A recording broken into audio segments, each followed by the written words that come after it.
It really is the best music on the planet. 11:22, that's Solomon Burke and Cry to Me. It's the Morning to Bed show on the all-new Voice of Laguna. Welcome to a Monday edition on what is now an absolutely perfect and gorgeous day along the Southern California coastline. A little chilly this morning, which got my hip a little sore. And if you were with us during the 7 o'clock hour, we discussed a personal matter for me and my I'll say it right now, my supposed need for hip surgery.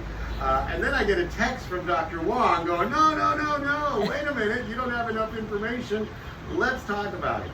So to come in and talk about all things, including my hip and the insurance industry and the medical industry as a whole, we welcome for a regular conversation on wellness, Dr. Anita Wang. Good morning, Dr. Wang. How are you? I'm well. I'm loving Mondays. Like I said, Mondays were not my favorite day, but coming here, it is so awesome, energetic, things we can discuss, and it is a beautiful sunny day. Feel bad for my family because it is cold. Now, you're talking about chilly. That is cold in Boston. Come on. Yeah, they gotta be cold there, right? They are cold. So I saw this morning, we have Buffalo Kevin. Buffalo Kevin works for the National Weather Service, who sends me information constantly. He's constantly listening, but it's National Weather Service in Buffalo, obviously. Yeah. And he was talking about back east. He said, you don't even know what cold is, buddy. You don't even know. Not at all. You think you have achy joints now? Just wait then. Okay, so long story short, if I can, I spent my entire youth and into my mid-40s abusing my knee and my hip, coming back from injuries way too soon, not fulfilling my obligation for physical therapy on the knee, but I get back on the basketball court and tear a ligament or something in. I talked this morning about my insurance not supporting an MRI that I needed. I had gotten one several years ago down here at the hospital in South Laguna, but they closed and I never picked up my disc. They must have it somewhere. They kind of transferred it somewhere. I don't know. Because they're now part of mission, so it's got to be there unless they like statute of limitation it and they tossed it. They tossed it. They're using it for personal photographs. Okay. But anyway, so I wanted to get another MRI. I had gotten 2 X-rays recently on the hip within the last couple of months, and both of them just. I can see, I'm not a medical expert, but I can see from the x-rays, oh man, that's in bad shape. Looks like bone on bone, looks like it's arthritic, and you say you don't get surgery until we talk. So yeah. We're talking now. Well, first, you said you didn't have an MRI, so I thought, right. Okay, if you only had x-rays, you can't see millimeters. You can't see that on an x-ray. That's why we need to have an MRI. So you need to have the data. But now you tell me that you had one 4 years ago, but I would want to know what the data showed on that. Like I remind everybody, I'm from Missouri. You got it. I'm the show me state. So you got to show me.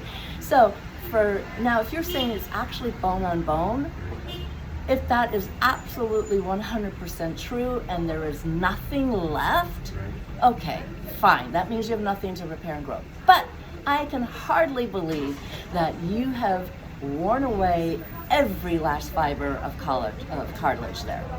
So I find that hard to believe. If there's any little bit left there, we can stimulate it, we can improve that. And I don't know how much you have done therapy on maintaining and strengthening the muscles to support the hinges. Well, I have in the last 6 months been doing intense therapy, and whether it's at home or the stretches that they showed me at physical therapy, I continue to do this constantly. But you haven't done it with the NEO, which is super power and physical therapy on steroids. So beyond the point that you could do to really maximize what you can and give your hip. The studies were done on athlete. I think he was a snowboarder, skateboarder, or some. Anyway, athlete. They told him, "You're done, finished, knees out, blown, can't do it." And he didn't want to do the surgery, so he's one of the clinical studies for the device. Did that. He's back in competition and doing far better than he had done before. They have muscle spasms. So this to me, that's why it's a game changer for me.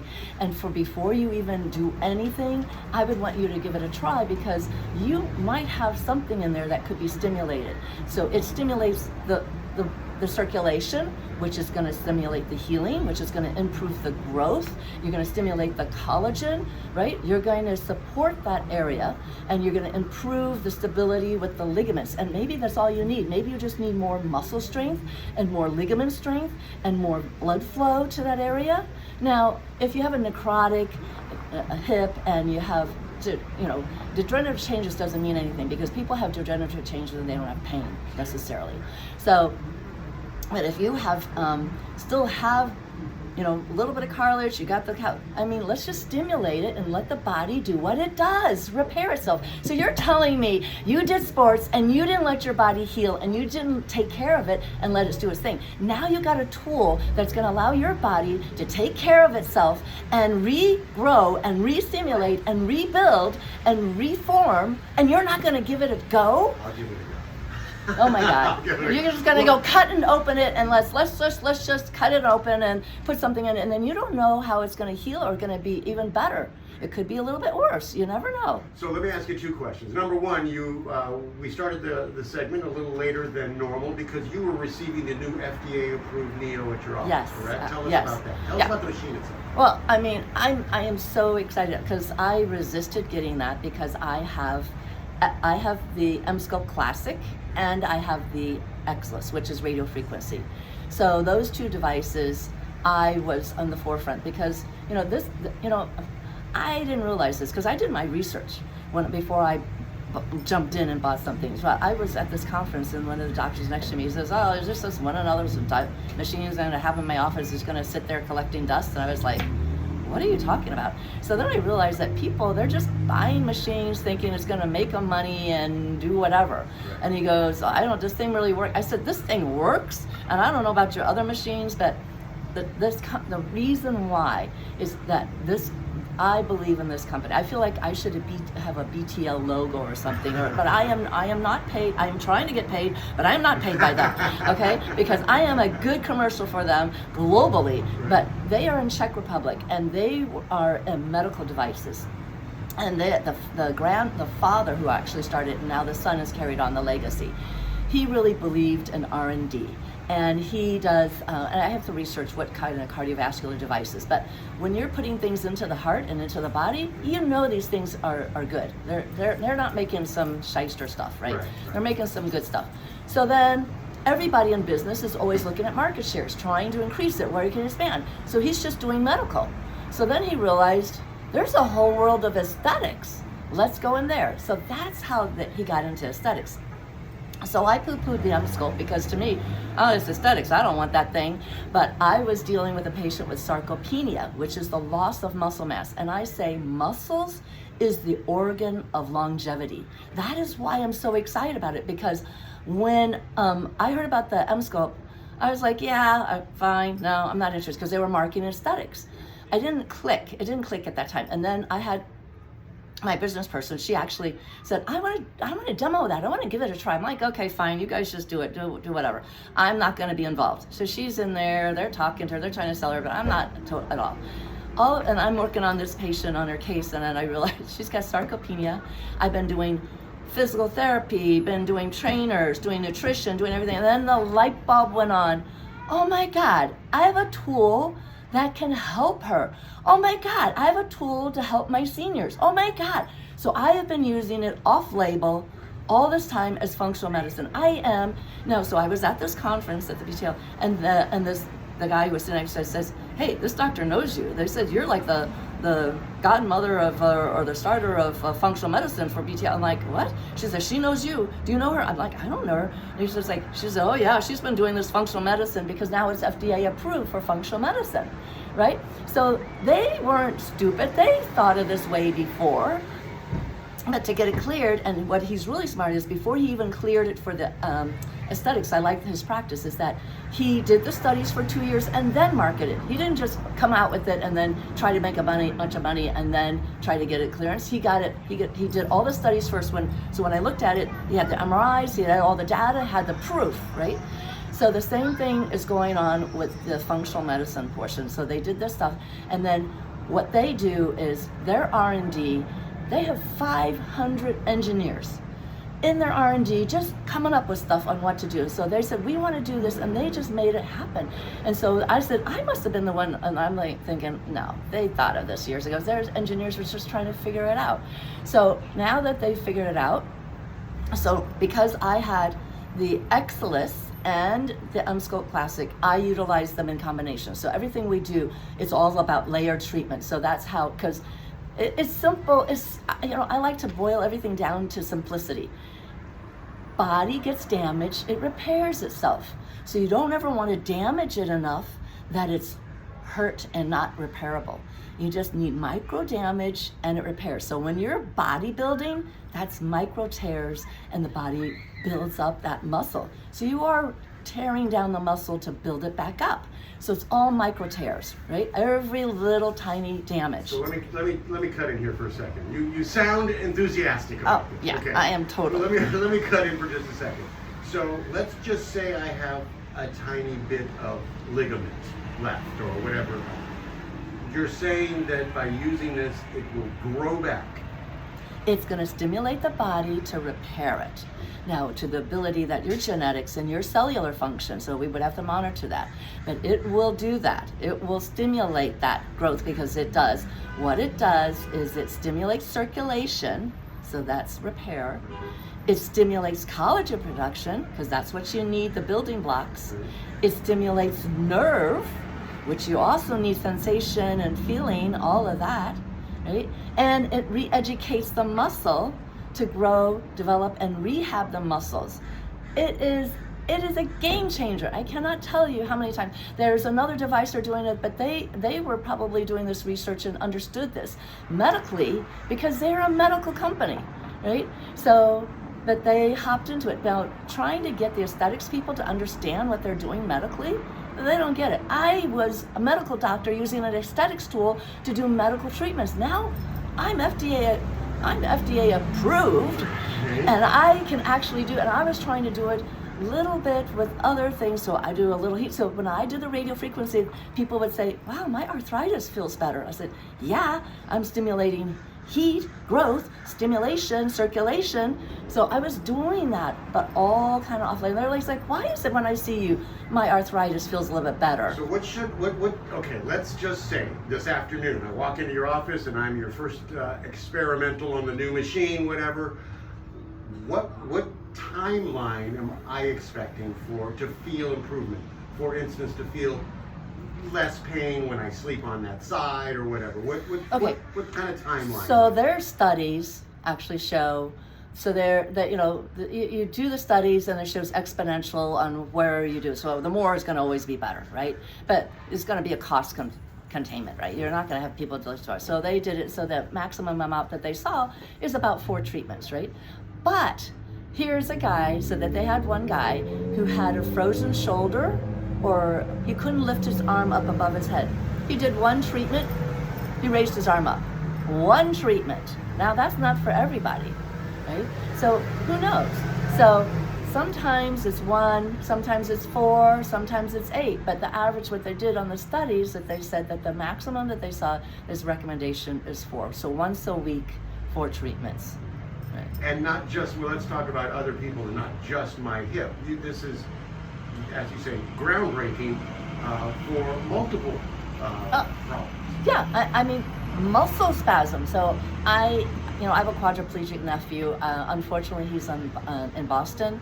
I wish it was out here. So he has a lot of spasms. So I don't know if it can help. I haven't done my due diligence and read everything and understand it all for the muscle, but that means it's nerve regeneration, right? Some nerve regeneration and some strengthening of opposing muscles and circulation. So it helps with muscle spasms, eliminate that. So for people who have, like my nephew, nerve damage and a quadriplegic, and we can stimulate that nerve to get it so that he's not spastic, game changer. Come on. So you're talking about any joint issues, back, spinal. We're not going to put it right over the bones, but if you think about it, back pain, they have all these nerve fibers coming out. When I put that on close nerve and we're regenerating the nerve, and you have nerve issues, And the peripheral neuropathy that's happening in the legs with numbness and tingling and not increasing circulation is stimulating the nerve. I mean, come on, we don't have anything for that. This is why I'm so excited about it. I've got to, okay, so I need to ask you this question to tail on to that. So it's fishtailing with the story of your nephew.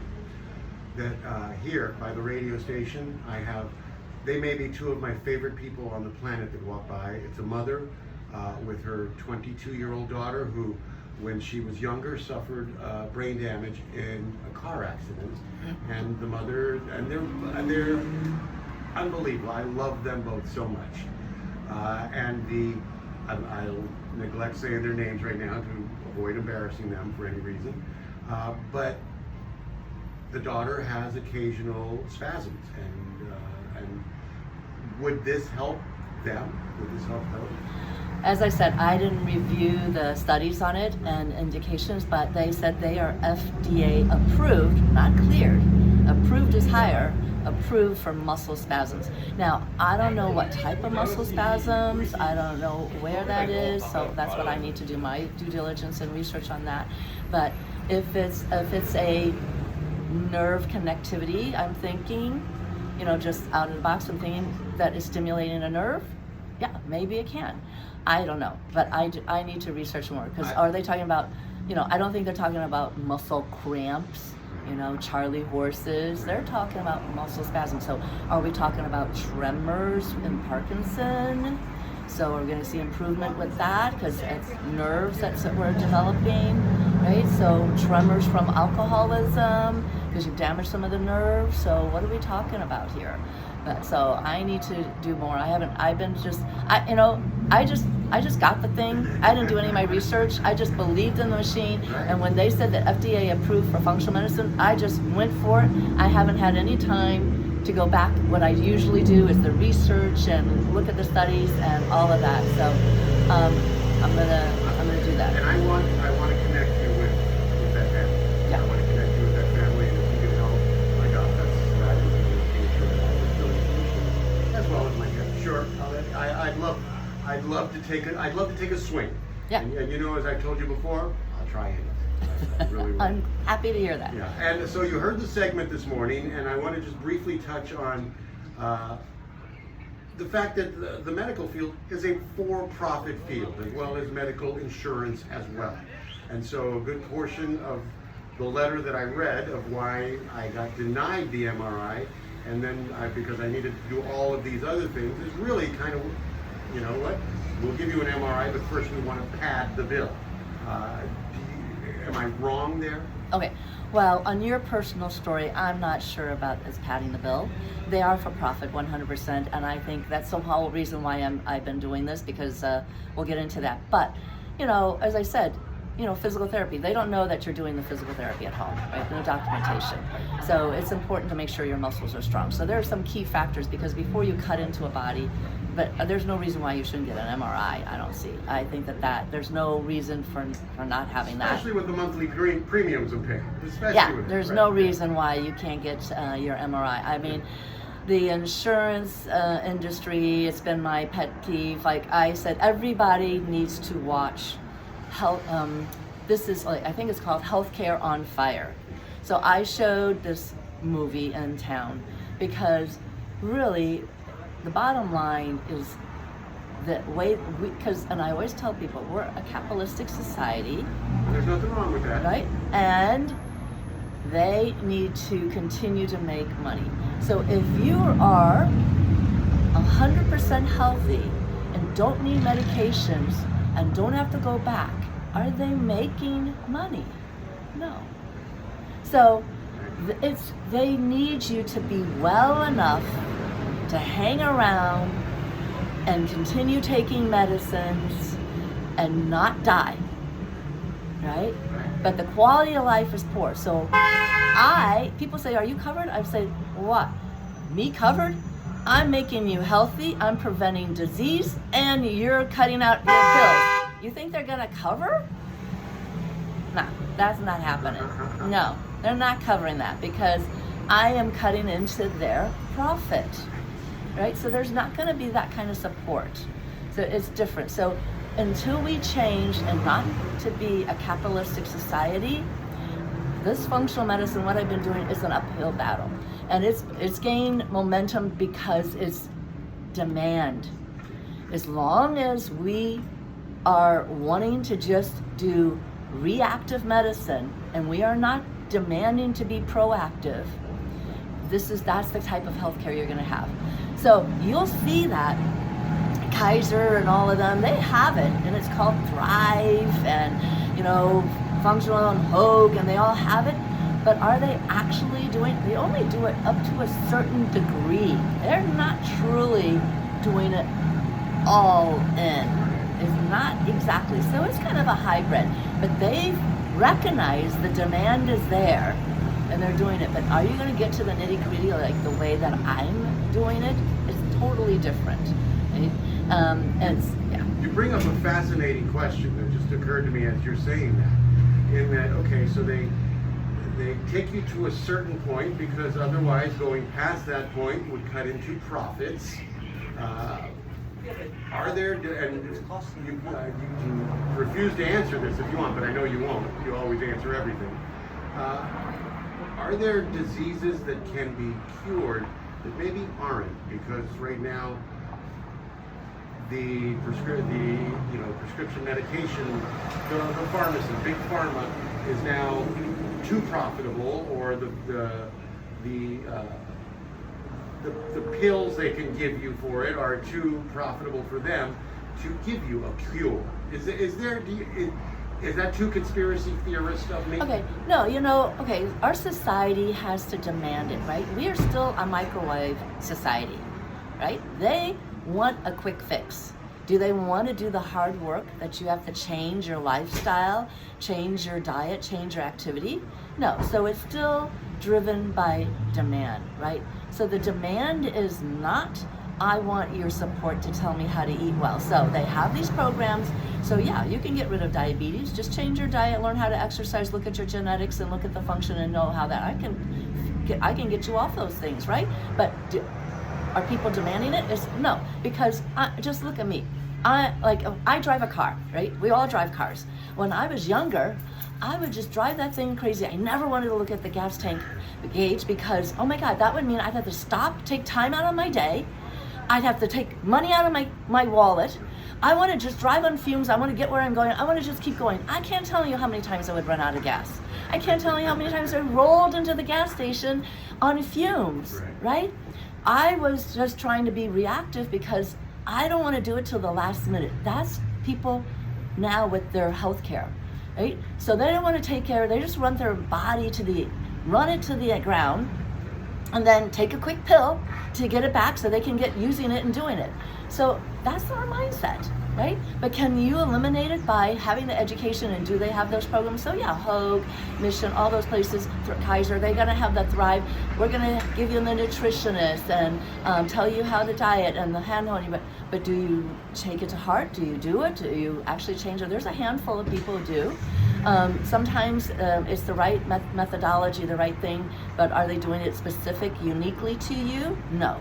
It's a generic class that's to the masses, but not to your unique genetic cellular function. That's the big difference. That's the crux there, right? So yeah, the information's out there.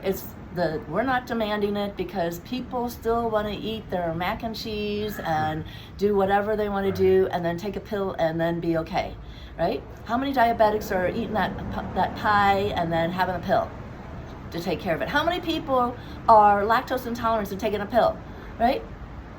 So that it is driven by us. What are we demanding? Now there is a movement who are demanding organics, whole clean foods, nutrient dense foods. So there's a movement that's gaining, and I'm happy to see that. Part of the movement is getting processed food out of school to get in and right. So okay. Right. All right. I love Mondays.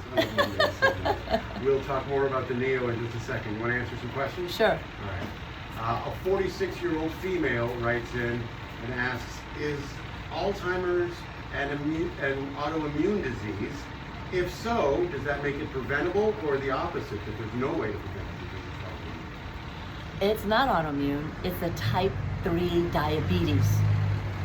It's related to diabetes. So if you have a genetic where you have insulin resistant and high glucose, and you're going to have high sugars, you're going to have that glycanization, that advanced glycanization end product, age, appropriately named, and that puts gunk on your brain.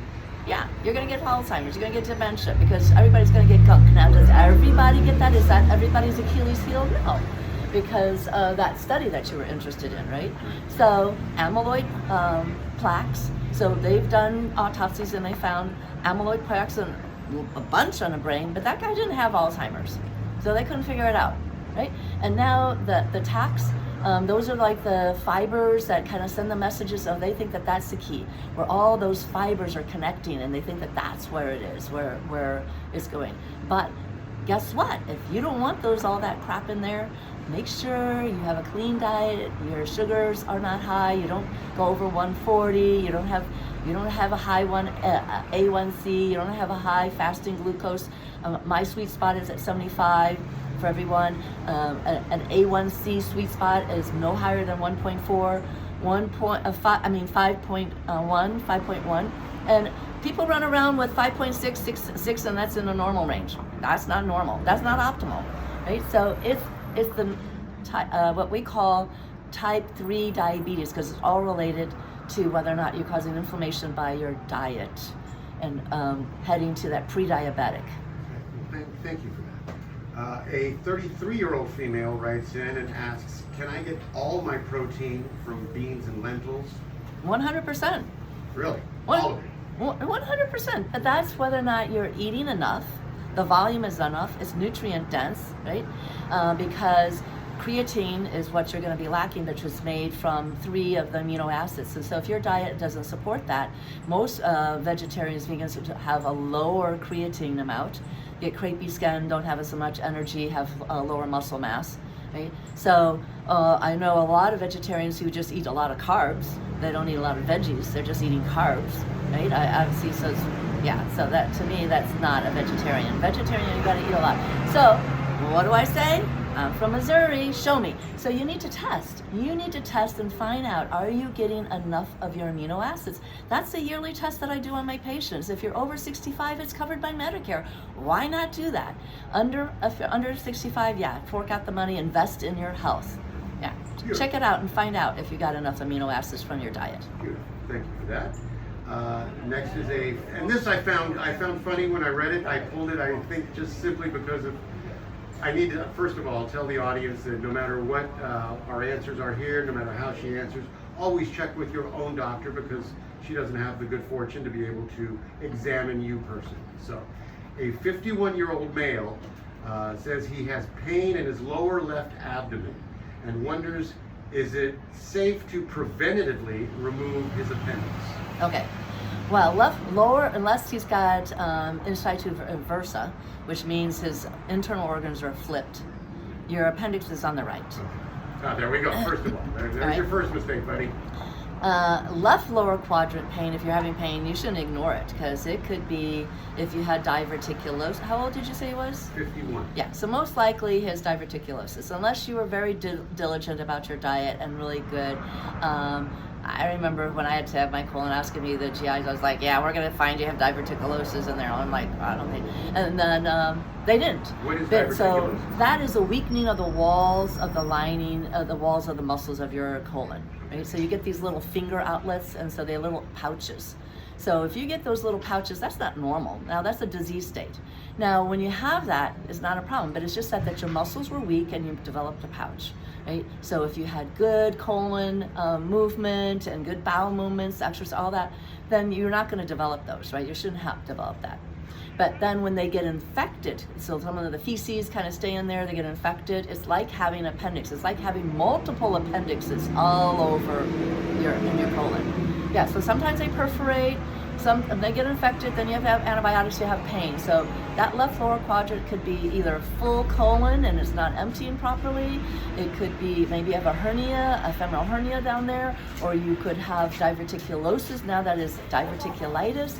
But you never really want to remove the appendix, because now nobody knows. They thought it was just a aberrant thing and we don't need it, but the studies are showing that actually it probably harbors good bacteria in there.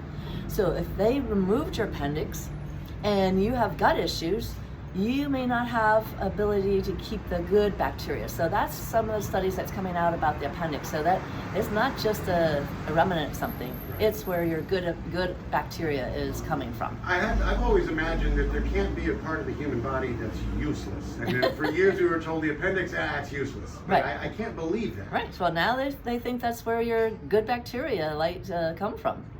Thank you. A 38-year-old female writes in, she's had 7 urinary tract infections in the last year. What's up with me? Okay, I don't know if I can say this kind of off-color joke. No, go right ahead. I mean, like, well, she might have an active sex life there, Right. right? So, multiple, if you're you're not voiding afterwards or not clean or whatever you're doing and introducing bacteria from the rectum to the front or if you're wiping not properly. So you want to make sure afterwards that you maybe void. So it could be that because, you heard of honeymoon cystitis. That's usually what happens after you've had intercourse. So that's one thought. Hormones being off. Muscles, when you don't have enough muscles, you that loosens and elasticity of the urethra. So pelvic issues, also not the right pH, also not good bacteria, also B vitamins. So there's a whole host of things that could be going on that could be corrected that's creating that problem.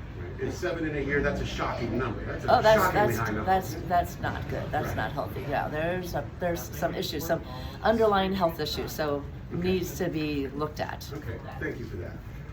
And lastly, a 53-year-old male asks, I think I can answer this one too.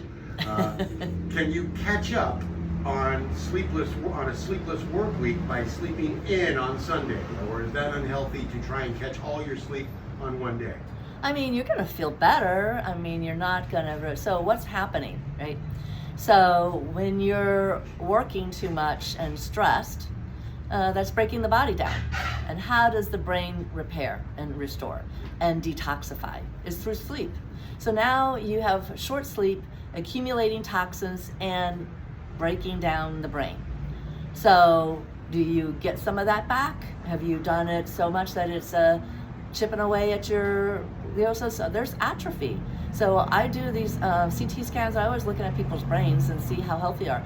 People, it's amazing how we don't study the brain. Somebody says, I've got, they only do it looking for structural things, right? But really looking at if your brain is plump and healthy, we need to study that and look at that with the aging process because it can atrophy. So I would say that it's detrimental. I don't think that you can catch up all of it over the weekend, and that if it's just a one-off thing, 1 week here, every there, maybe you can repair. The body should be able to repair itself. But if that's a lifestyle and that's going on for years, that's going to be a detrimental effect, I think.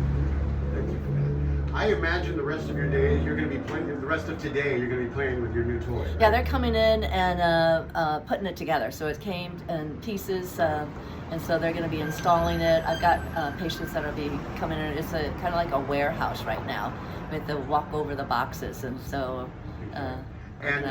So if one of our listeners wants to take advantage of this amazing Neo, and now it's FDA approved, how do they get in touch with you? Well, it was FDA approved for the other, but the functional part. So it was approved for what they were doing in terms of the aesthetics, but they got an additional for the functional. And better still. Right, and so because of that, my Sculpt, I'm doing a fire sale for if you want your arms and your calves. It's 80% off, so that's $150. Come in. I would come in for that. If you do it before the 15th, you get an extra one free. That only goes to the end of the month of January. And if you want to get a hold of me, I mean, I used to be old school, always call me, but now, because all the scammers and all the scam likely things and all that. So, I'm on Instagram, I got a YouTube, I got Facebook, you can always message me, you can text me, leave a voicemail, you can email me, all of those, Just and knock I get on your back to office door as well. Yeah, you can walk on in, drop me a note off. I get back to people fairly quickly. So the phone number is 949, but I just don't answer it. So that's just leave a message. Yeah, I'll call you back. right. I know, but there are some old schools who like to, actually pick up the phone and talk to. I remember those days when you actually picked up the phone and you would have talked to somebody, and then it would be an answering machine. You'd hang up. Yeah. Right. Yeah. And then all of a sudden, when the people were answering the phone, you're like, oh, I want to just talk to your machine. Exactly. Exactly. Now it's like, oh, I don't even want to talk. I want to leave a message somewhere. Where can I leave a note somewhere? Email, a flag, a whatever, message on whatever. Okay, so the phone number is 949-734-0580. And to message me is, so you can text or voicemail, or you can do, website is ANITAWANGMD.com, and on there you can book a call. So if one of those people need to talk, we can talk. You just book the phone call, and you can message me there. I can't be happier that you came in today, and I know how busy you were at the office, and I was like, oh man, she's not going to make it. You do. I try. You take the time. Our listeners appreciate it. Thank you for answering listener questions. Thank you for opening my eyes to maybe what might be a cool possibility with the Neo, and I will give it a shot. Yeah. Let me know when you're up and running. We'll give it a shot. All right. Dr. Anita Wang, each and every Monday at 11 o'clock. We thank you very much, and we'll see you next Monday. Hope to see you before then.